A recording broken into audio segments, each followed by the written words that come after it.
Halo, kembali lagi dengan Bunda Didi. Hari ini aku masak udang goreng renyah dengan tepung beras, teman-teman. Rasanya enak, gurih, dan kriuk banget. Untuk bahan-bahannya kita siapin udang ukuran kecil agar lebih mudah renyah ya ketika digoreng. Kemudian kita campur dengan bumbu bawang putih, merica, kaldu, garam. Lalu kita aduk hingga rata.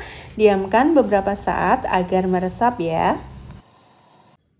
Selanjutnya kita siapin pan. Aku pakai Roseris dari Instant Cookware. Nah, ini aku pakai saucepannya untuk menggoreng deep frying agar lebih hemat minyak nih. Jadi cukup pakai sedikit minyak. Selanjutnya kita lumuri udang dengan tepung beras aja ya teman-teman. Lumuri itu tahap demi tahap setiap akan digoreng ya. Jangan dilumur semua. Lalu kita masukkan ke minyak yang udah dipanaskan. Selanjutnya tinggal kita goreng sampai udang matang dan renyah ya, seperti ini. Lalu kita angkat dan tiriskan, siap disajikan. Udang goreng renyahnya siap disajikan dengan nasi hangat dan juga sambal sesuai selera.